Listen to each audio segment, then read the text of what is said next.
Welcome to Cardinals Cover 2 with Craig Grialou and Mike Jurecki. Cardinals Cover 2 is brought to you by Arizona Cardinals Podcasts. Visit azcardinals.com/podcasts. From the Dignity Health Arizona Cardinals Training Center, here's Craig Grialou and Mike Jurecki. Well, it seems like we've been here before. A Monday after a Sunday in which the Cardinals looked good early, and then, well, they didn't.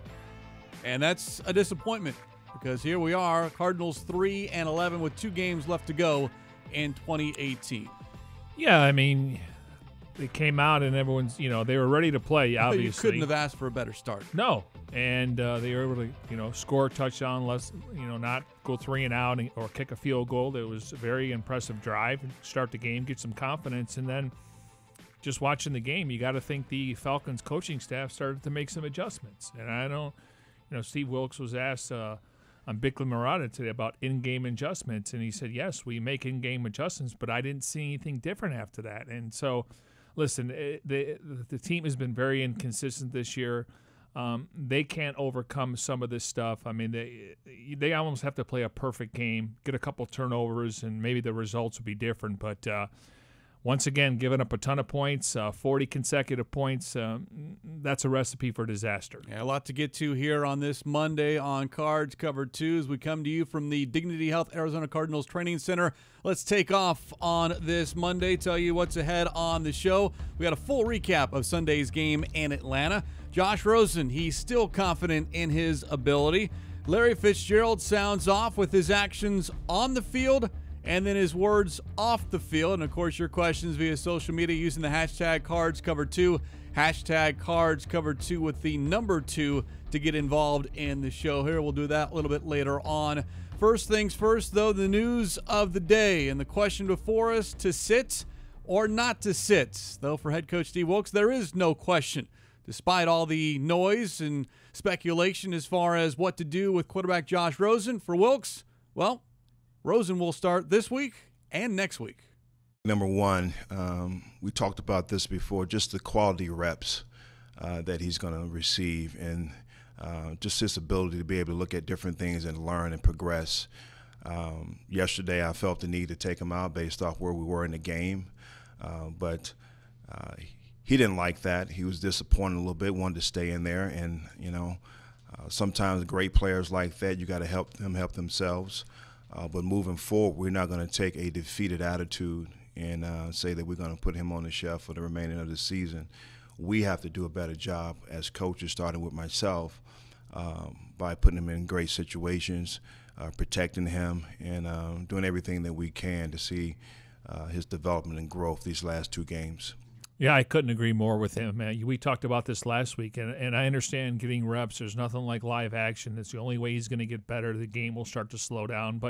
And he did the right thing after the game. He announced he's a starter. Now, could it happen again before the season's over? Possibly. It's going to be – I mean, he was taking a beating yesterday, and you want to protect your investment. They're going to ride and die with this young man. So I thought it was the right decision. I know we talked about it last week. Again, getting reps is great, but you want to make sure that he doesn't lose any confidence, and he's a confident guy, a deep thinker, so I don't think that's a factor. But you want to protect him so you don't have any lingering injuries going into the offseason. Wilks added he's given no consideration whatsoever to sitting Rosen these last 2 games, and I completely understand the angst amongst fans and everyone out there that don't want to see Rosen get hurt. I'm in that category, yet I'm of the belief, and I think you are as well, MJ, that Rosen needs to play. And even under these circumstances, with an offensive line that is banged up and a couple of undrafted rookie free agents as far as wide receivers. So, look, there's not a lot for him to work with at this moment, but it serves him better to be on the field as opposed to on the sideline. Yeah, and sometimes, Sam Darnold sat for a few weeks. He was dealing with an injury, and, I was watching the game on Saturday, and they brought it up, did he learn anything? Just watching 3 games, because Josh McCown, he's a great mentor. He's not trying to take his job. He knows his role there. And, he didn't kind of allude to after the game that it helped him, but just standing there watching. Now, again, we fast forward to next Sunday. When the game's even or not out of reach, I want Rosen in there. Now, where the Rams are coming off, some disappointing losses, and they want to try to lock up that 2 seed. We'll get into that more later in the week. But as long as the game is close and he's not getting, beat up or hit after every pass or throw, I'm keeping him in there. But if the game gets out of reach, I'm getting him out of there. And again, Mike Glennon came in and did a nice job. I know that they took out half their starters, but that he is a perfect backup quarterback, and he has been a sponge along with Byron Leftwich for a guy like Josh Rosen. You got the Rams this week, the Seahawks next week as far as the final 2 games of 2018, 2 division opponents. So for me, it makes even more sense to have Rosen on the field because he's going to see these teams twice a year over the next, we hope, 10, 12 years. And yeah, things might change, but at least you're getting looks at the division opponents twice a year. Great point. And he has to play in Seattle. Yes. Just to get it under his belt. Get the experience. And, right now they're a wild card team. That was a disappointing loss. Give Kyle Shanahan and the Niners credit going with Nick Mullins, a third-string quarterback. But he has to play in Seattle just to kind of feel what it's like. We know the Cardinals have been successful up there with obviously veteran quarterbacks, Drew Stanton, Carson Palmer, a veteran coach, and Bruce Arians. But I think it's really important that he plays in Seattle, and hopefully the game's tight enough where he can play the entire game. So you're weighing Rosen's health versus his experience, which you hope will benefit him in 2019. And for Coach Wilkes, this playing him is not going to stunt that growth. It's hard sometimes to see the growth because the numbers don't show. And I'm not into comparison, but, when you look at Peyton Manning, his rookie year, I think it was 25, maybe 28, if I'm not mistaken, interceptions there. And we definitely know how his career turned out. So it's some growing pains that we're going to endure with Josh, but we got to continue to try to coach him up to overcome these shortcomings. Now, the guy that I would point out is Jared Goff. Correct. I mean, I think he started maybe the last 7 or 8 games. Didn't win a single one. No, and obviously they brought in a new system, a new head coach. Obviously they went out and got talent. They improved the offensive line with Andrew Whitworth, and Halverstein is making strides. So if there's one example, look at Jared Goff. Now, Josh was obviously thrown in there a lot earlier, but for the most part, I think Goff is a good example. And look at we've talked about it, how many second-year quarterbacks that have been in the same system with the same staff have excelled. Patrick Mahomes, Jared Goff is in his 3rd year, but you look at Mitch Trubisky, Deshaun Watson, all these guys are making strides in their 2nd year, but the key is make sure you protect them and get them more weapons, and I think Rosen can excel in this offense. Yeah, and that's what's ahead for the Cardinals this offseason, a huge offseason ahead in 2019. Cardinals, meanwhile, have lost back-to-back games, 5 of 6. They're 3-11 overall. It's led to speculation, a lot of people talking out loud about the future, not only on the field but off the field, as far as what changes might be made on the field amongst the players and, of course, amongst the coaches. But for head coach Steve Wilkes, he pays no attention to it all. I really don't listen to the outside noise. I wake up every morning blessed, and I come in here with my nose down and, just grind away, trying to get these coaches and players all on the same page and looking to try to get a win. That's my focus. It did not happen on Sunday in Atlanta Mercedes-Benz Stadium. Let's take you back there and tell you how it happened on Sunday as the Cardinals lost 40-14. First quarter, it was good early. Falcons punted on their first possession. Cardinals ball. Rosen with a deep shot to David Johnson. Great throw and catch, and that gained 40 yards. And this is so encouraging. They talked about getting David Johnson in space, whether it's a linebacker or safety. Great throw. Yards after catch, and the Cardinals are rolling on their first drive. 4 plays later, Johnson goes up the middle for the touchdown. On the 64-yard scoring drive, MJ, Johnson accounted for 61 yards. Yeah, you talk about a team being ready on the road against a team that's lost 5 in a row. A good effort in David Johnson's second effort. He gets in there for the score. Cardinals up 7-0. Falcons' second possession. Hassan Reddick sacks Matt Ryan. That's Reddick's third sack of the season. And the Cardinals are rolling a second defensive stop. Then, though, the wheels fell off. Vic Beasley bats the ball off the line of scrimmage. Deion James Jones catches it and goes 41 yards the other way for the pick 6. And just like that, the game is tied at 7. Yeah, tip balls, that's going to happen. Unfortunately, you got to give Jones credit. He was in the right spot. And that's the 4th pick 6 for Josh Rosen this year, which leads the NFL Defense comes up with a big-time stop, 3rd and goal. Reddick again, this time punches the ball out of Austin Hooper's hands, and the Falcons are forced to kick a field goal. Second quarter, Rosen hit, dropped, loses the football. Brian Poole recovers the strip sack. It was Grady Jarrett who knocked the ball loose. Yeah, Grady Jarrett was in the backfield a lot yesterday afternoon, and Poole, they actually brought him off the edge to sack the quarterback. He was in a really good spot to make that interception. Turnover sets up this. Ryan calling his own number. The 1-yard run puts the Falcons in front 17-7. Ensuing Cardinals possession. Rosen sacked for the 3rd time, and the Cardinals go 3 and out. Near the end of the first half, how about this? The punt by the Falcons bounces off a Falcons player's helmet and over the head of Patrick Peterson. Don't see that a lot, but, well, it's one of those moments that sometimes happens in an NFL ballgame. Yeah, former Cardinal Justin Bethel.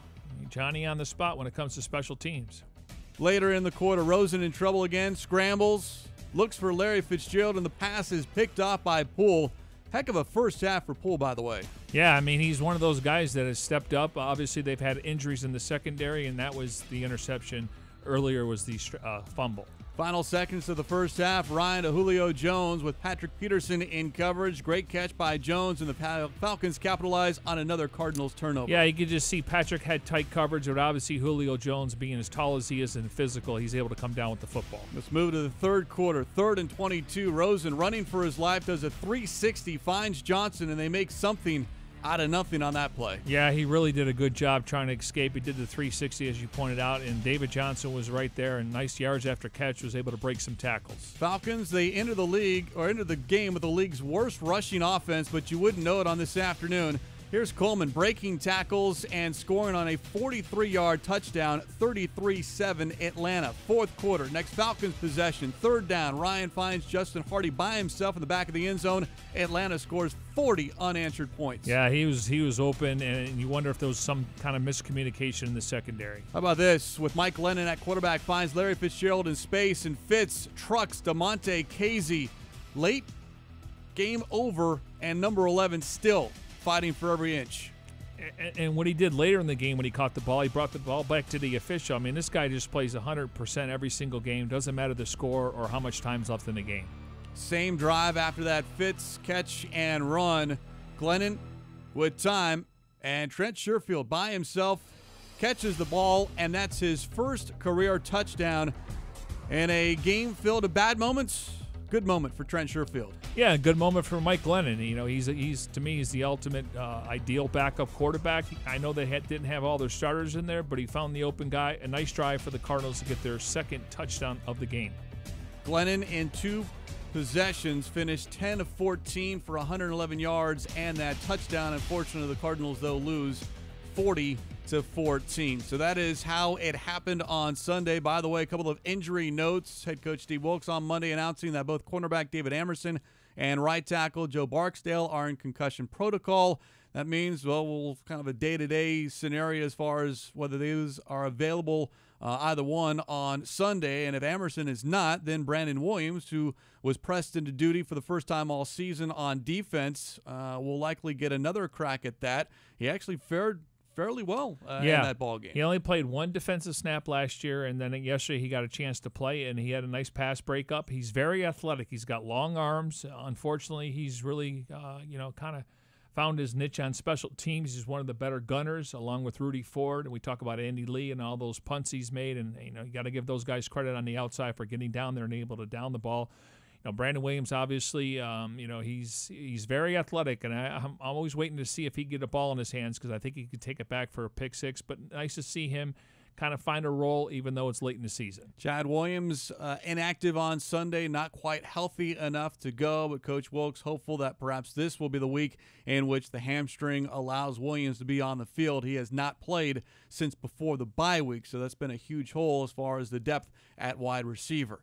Let's now head back to Atlanta, Mercedes-Benz Stadium, and hear from the 2 gentlemen who had the call of the game, Dave Pasch and Ron Wolfley.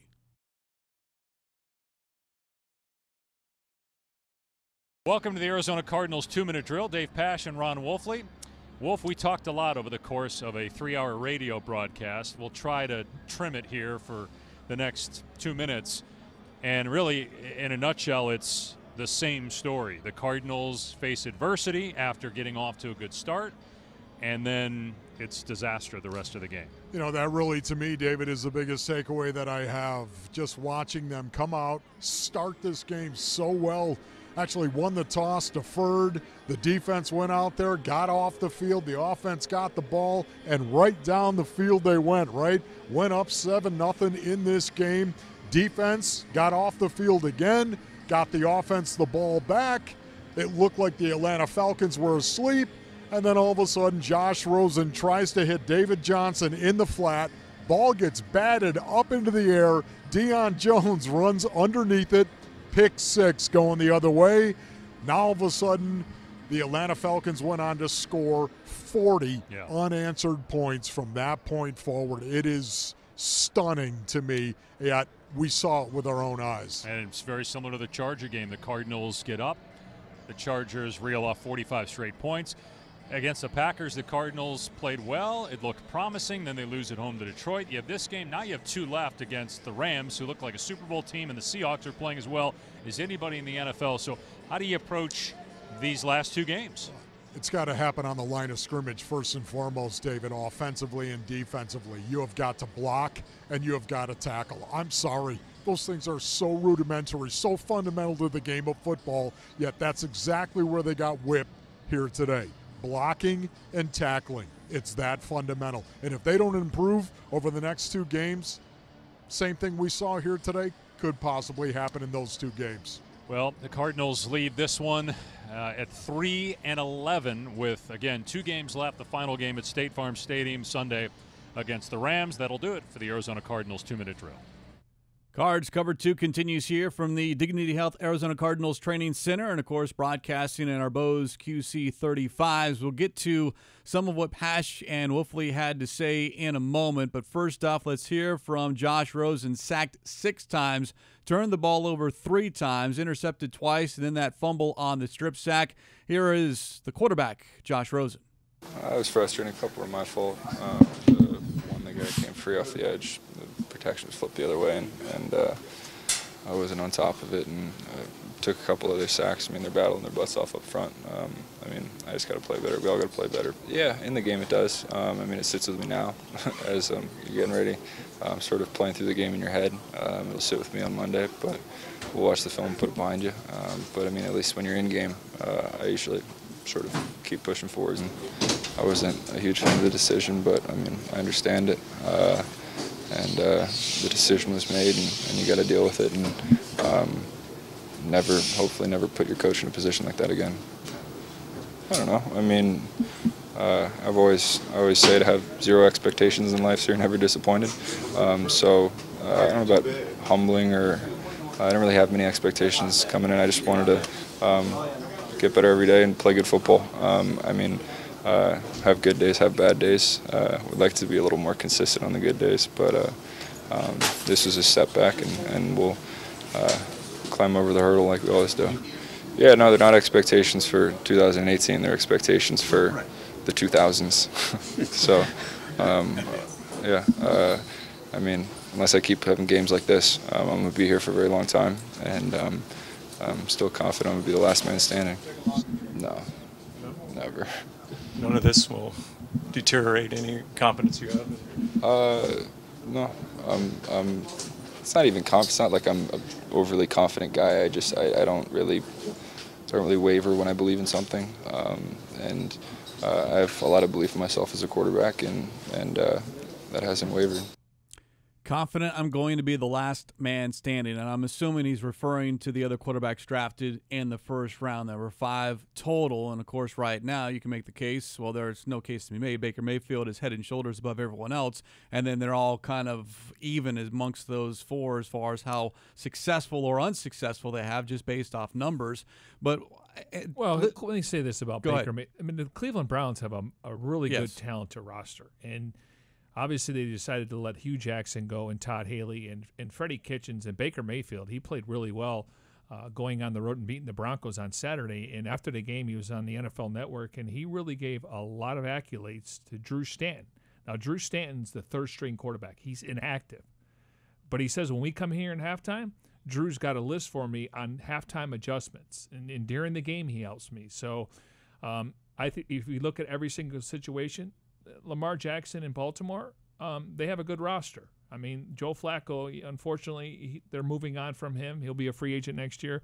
Sam Darnold, Josh Allen, they're kind of going through what Josh Rosen's going through. So different circumstances, different teams, but you got to give the Browns credit. I mean, a lot of people you're going to take a 5'10 quarterback, 5'11 quarterback? Yeah. I mean, Drew Brees, Russell Wilson, they're successful. Now, Brees was a second-round pick and Wilson was a third-round pick, but I think each situation is different. Better offensive lines, better weapons, so it's probably unfair, but that we're going to judge these guys for the next 10 to 15 years based on how they do. And you're not going to know for certain in the next, or one season. But hopefully it's we two or see three seasons. Progress, and then we'll be able to settle in on who was the franchise quarterback, who was the guy that leads his team to the postseason. So plenty of time to get into that. But this draft class will be attached for life. But what I liked hearing from Rosen is, one, the fact that he did not like the decision. It's very easy to say, you know what, let me, live to fight another day, if you will, or not have to worry about taking the pounding. He wants to be in there, and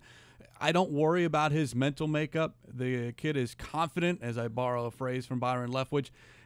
Do you worry about the physical beatings? Sure, but he made a comment last week or it was 2 weeks ago about the number of hits and the fact that, you're getting hit, but it's not like quarterbacks are getting hit the same in 2018 as they were in, say, 2008 or 1998.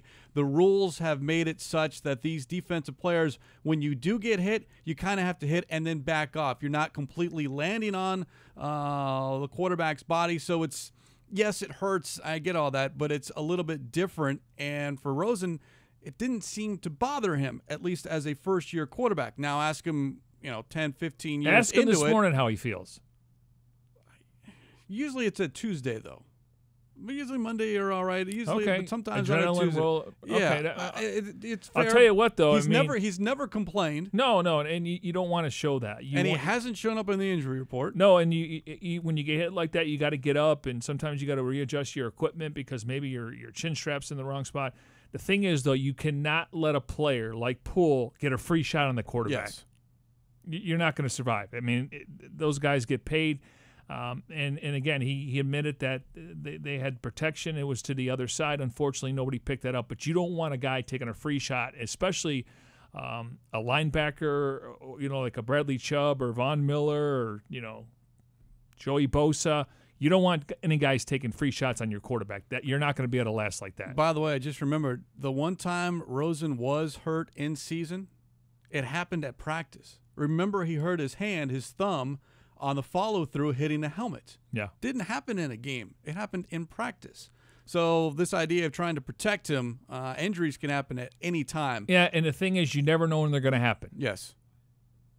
That's the thing. People are like, oh, they got 17 guys on IR. And I'm like, yeah, and this wasn't the plan. But you just never know when injuries are going to occur. And then you're hoping the next guy that's next man up is going to come in there and there's not a huge drop-off. And that's not the case at every single position.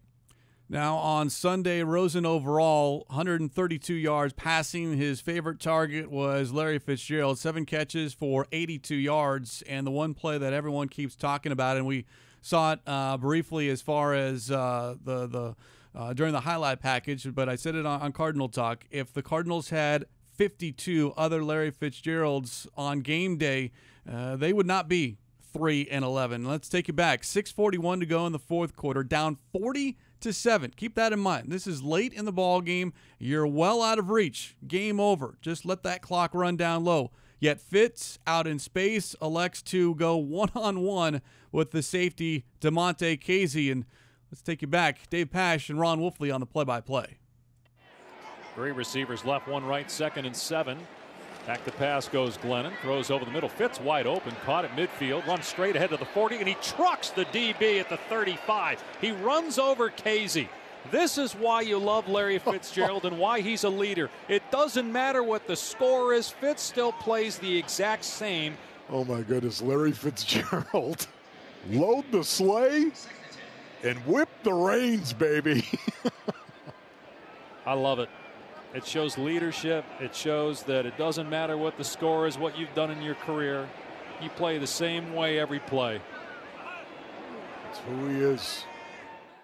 KZ had 6 interceptions going into that game. He's probably going to tell Dan Quinn, hey, I want to play in the back 7. I don't want to be in the front 7. And if you noticed, once that hit and everything kind of was settled, Fitz gives a little pat on the helmet, and he did afterwards in the locker room. Fitz admitted that he apologized to Casey for the hit, but he also admitted that he needed to let out a little aggression because he was frustrated by how things were going during that game. But it does show you his mental makeup as a professional football player, and if everyone shared that.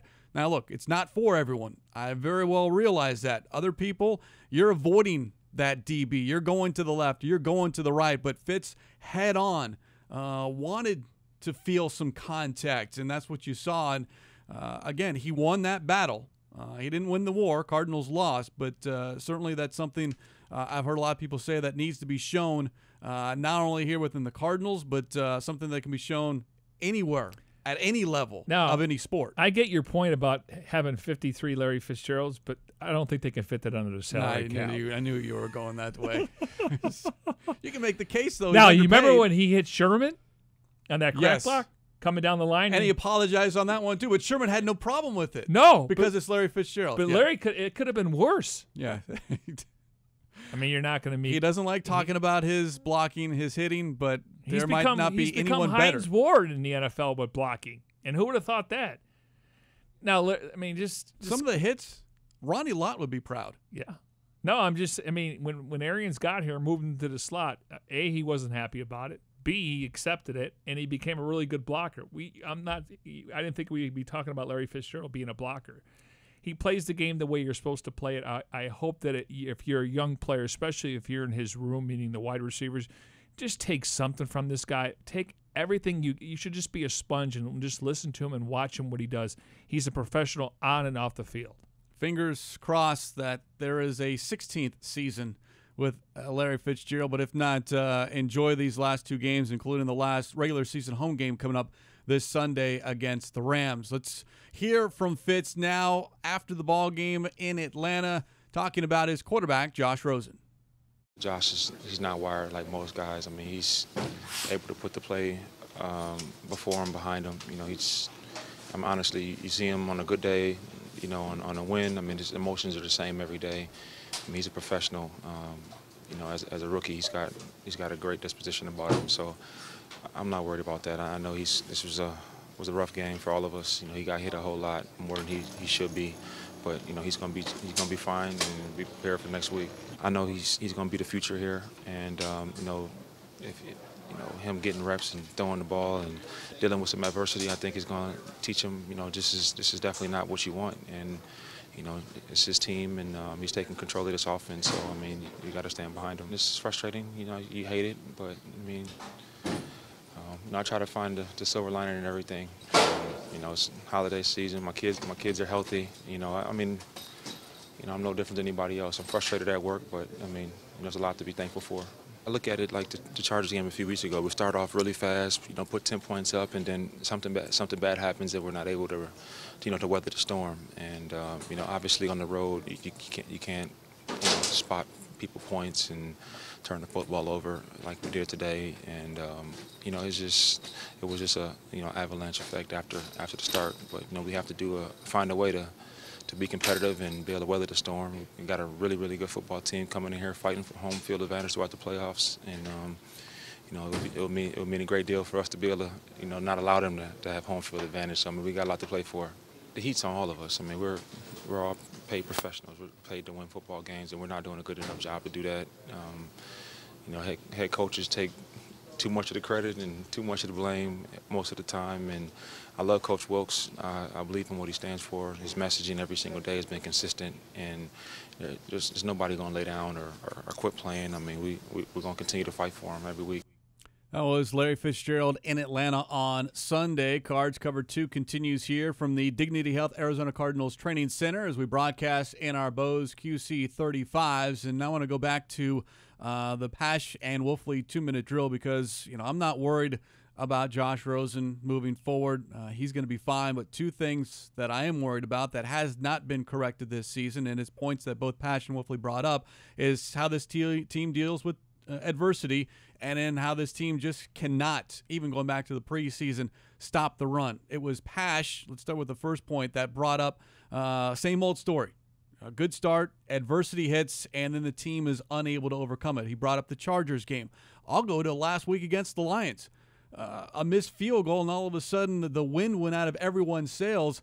You've got to be able to overcome that, and it's easy for us here in front of a couple of microphones to say that, but this team does not deal when things go bad, and the analogy that we used on Cardinal Talk was a professional fighter.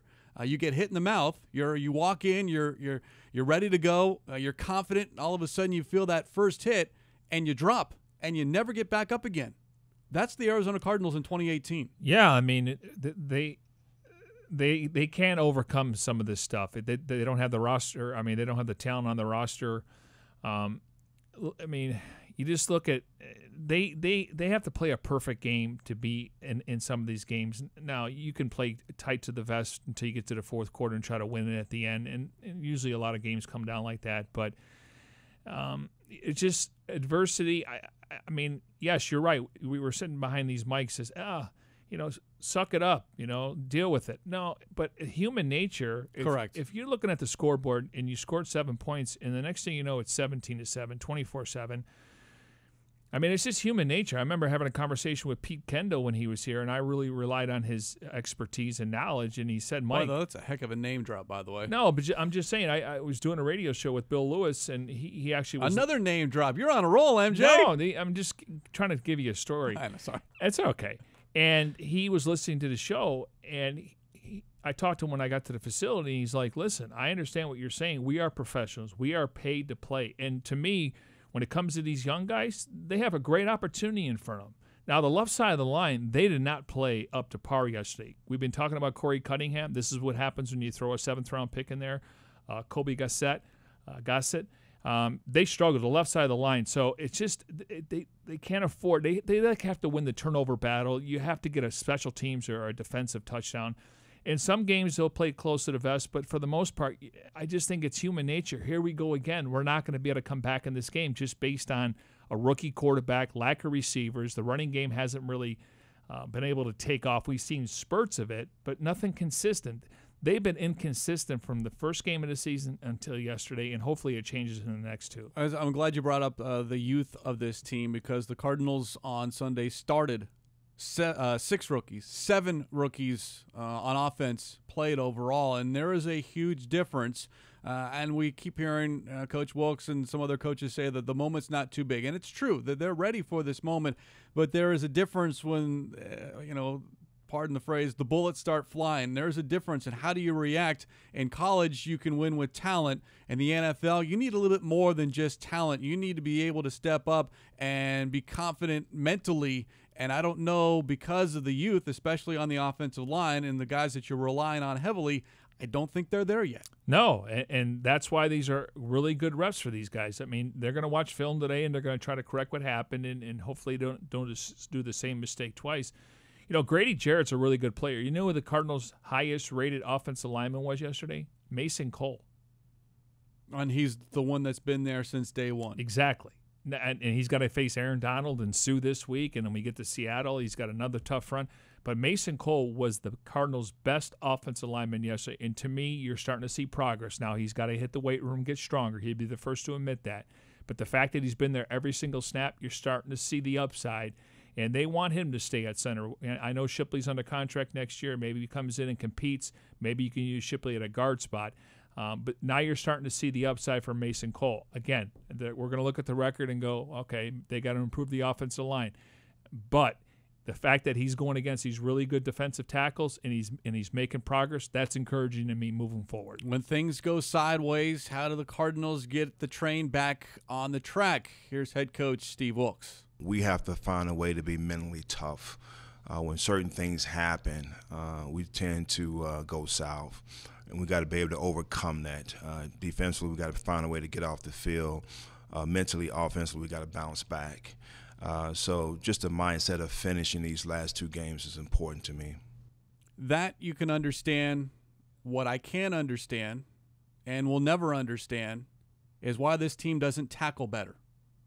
why this team can't stop the run. And I don't like the scheme 4-3-3-4. It doesn't matter. When someone is in front of you, make the tackle. When you are told to be someplace, stay there. And too many times on Sunday, this was bad. 6 times now, MJ, the Cardinals have allowed in excess of 150 yards rushing. 215 was the total. And this is the Atlanta Falcons. Without Devontae Freeman, they've got Tevin Coleman. Falcons entered Sunday dead last in rushing offense. Okay. They made the Cardinals defensively look ridiculous. Coach Wilkes called it embarrassing. Yes, and one of the new guys who showed up maybe in the last week or so, one guy missed his gap on one of those Coleman runs. There's 65-yard runs, 43-yard runs. There was a 44-yard run that was nullified by a penalty. Craig, I mean, they're playing a little bit more zone than man-to-man. You got a lot of new faces back there. I mean, I'm not surprised, but when it comes to tackling, it's about technique, okay? To me, it's like rebounding. It's effort, okay? Go get the ball. Yeah, the issue, though, is that it's week 15. This crept up in the preseason, and then we hear guys, whether it's Corey Peters, Chandler Jones, guys talk about it. Marcus Golden on Sunday. We need to listen to our coaches. We need to do what they're telling us to do. Then do it. But we're sitting here in week 15, and this is the frustrating part for fans and us alike, is why the tackling, why this rush defense, the number one goal of a defense, stop the run. I think one time the Cardinals stopped the run this season. One time. You have to be able to do it as a defense. And everyone's wondering why. I don't have no answers. Well, I mean, I think a lot of it, and I've been critical of James Betcher, but in fairness to Betcher, they were in the top 10 when it came to stopping the run. They were giving up 89 yards per game. Now, I always go back to the biggest stat I look on defense is points allowed. They were 19th last year, okay? But they were, even under Bowles, they were top 5 points allowed and top 5 in rush defense. I just think that you're trying to jam a square peg into a round hole. I mean, they don't have the personnel to line up and stop the run. And that's been going on all season. That's why I think if I look back at the season, maybe they should have used a hybrid, 3-4-4-3. You're always going to have 5 guys on the line of scrimmage. And I think that would help the tackling because now you'd have these guys where, to me, the biggest thing besides the missed tackles is yards after contact. Just the personnel, though, a lot of it is the same from a year ago and the year prior. That's the problem now, aside from Dayon Buchanan, who just hasn't been able to get on the field. Not much has changed. I mean, Olsen Pierre hasn't been that guy like he was a year ago. Buda Baker's playing a new position. Yes. Boston's new to the roster. Whoever the corner opposite of Peterson, they're going to get picked on, whether it's Jamar Taylor or Emerson. The players are the same. I think they've been asked What's to do something. Changed, though? The scheme. They've been asked to do something they haven't been asked to do before. And I get that.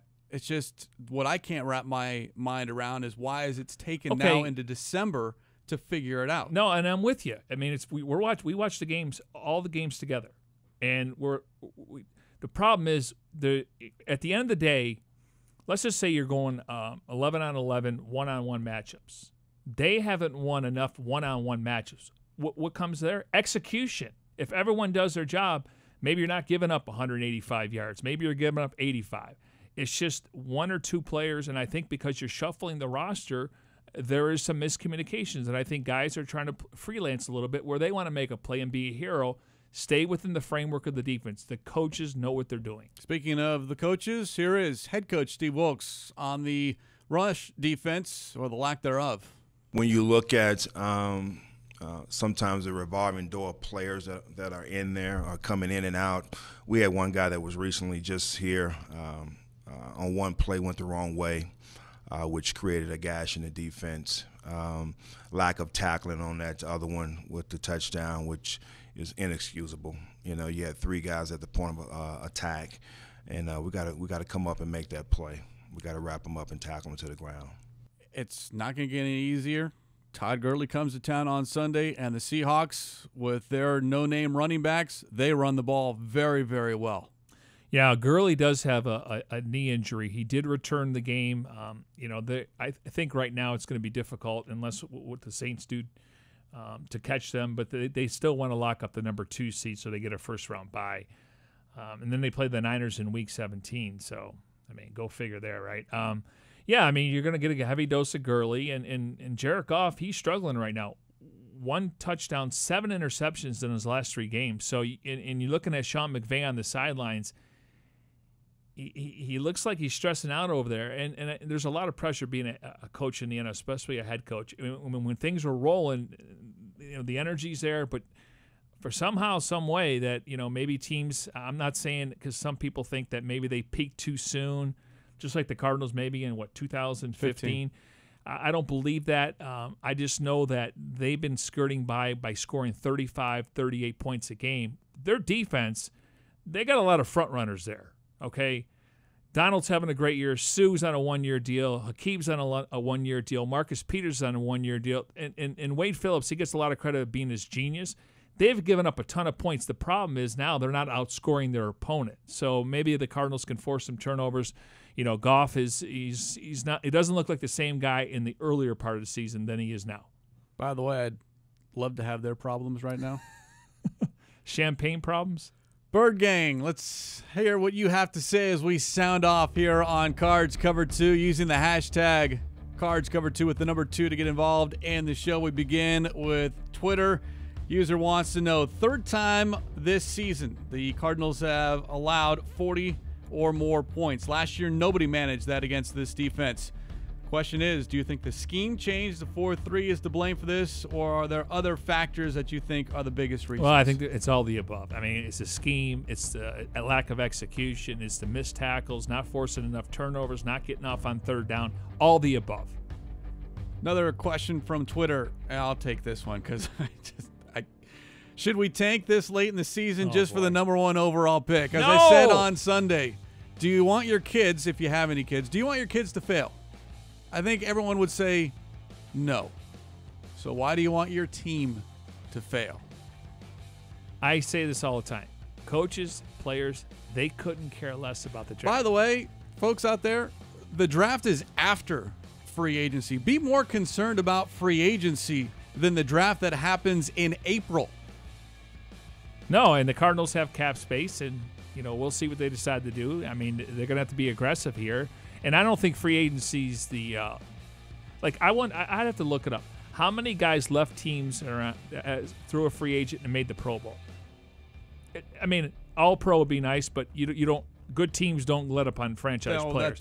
Usually there's salary cap implications. You got a younger guy that's cheaper, but I would love to know. And so, yes, you can plug some holes, but you have to build your team through the draft. Speaking of which, should we move to Instagram here as the Bird Gang continues to sound off on this Monday? User wants to know, would you rather see the team address the O-line through free agency or the draft? Both. And I think it's going to take something in free agency, at least as you keep mentioning Andrew Whitworth with the Rams. That was a free agent pickup because now you have some veteran presence experience that can uplift everyone else. I'll give you an example. Andrew Norwell, who Wilkes was in Carolina with, he went to Jacksonville. Signed for $14 million per year. He hasn't lived up to the $14 million per year. Cardinals turn around and they had they had Norwell graded a little bit higher, but they weren't going to pay $14 million a year. So the Cardinals go out and get Justin Pugh, $9 million a year. Okay, that's the going rate. Now it's going to be a big year for Pugh because the last 2 years he's ended up on IR with the Giants and now the Cardinals. So I think, honestly, for me, and I don't control the checkbook. But I'm doubling up at a lot of things. I'm doubling up. I'm getting a lineman or 2 in free agency. I'm getting a wide receiver in free agency. I'm getting a corner in free agency. They got a lot of money. Now you got to spend it wisely. Sometimes you get a guy on a 1-year deal. Maybe that's a little bit later. But so whatever I do in free agency, and if you have a tendency to watch what Steve Keim and the front office do, what they don't address in free agency, they'll address in the draft. And so if you got a guy that's in the last year of his contract, like Calais was, you start drafting for that position. So I am doubling up wide receiver, offensive line, D-line, linebacker, corner, and I think that's how you flood the position moving forward. Last question on Instagram, kind of dealing with the future. Dejon Buchanan, J.J. Nelson, Marcus Golden, Rodney Gunter. Who is captain? Who do the Cardinals move on from? Buchanan's a free agent. Be curious to see, what they decide. I mean, I'm sure he's going to want to go somewhere else and play, but maybe you get him back on a one-year deal, considering he didn't put up numbers this year. Marcus Golden, obviously I think he still needs a full year from the ACL injury. They will like to get him back on a one-year deal. J.J. Nelson, I don't see them having any interest in him. Wasn't even targeted on Sunday. No, and I'm still surprised he's on the roster, to be honest with you. And then you throw in Rodney Gunter. I spoke to Gunter. He would like to return. I think you're starting to see the upside from that 2015 class. Humphreys, Golden, Johnson, and Rodney Gunter. Unfortunately, Nelson didn't pan out. So I think they can get Rodney Gunter back, and he could be your starter next to Corey Peters next year. Now, if you draft a guy like Nick Bosa, we'll figure that part out when we get to it. Appreciate the Bird Gang signing off here on this Monday. We'll do it again on Wednesday. Again, using the hashtag CardsCover2. Hashtag CardsCover2 with the number 2 to get involved in the show. And that is going to wrap up this show here on this Monday as we come to you from the Dignity Health Arizona Cardinals Training Center. Back with you on Wednesday. Special thanks to those behind the scenes. Tim Delaney, Jim Almohandro, Devin Henry, and Brandon Natus. For Mike Jurecki, I'm Craig Grialou. This has been Cards Cover 2.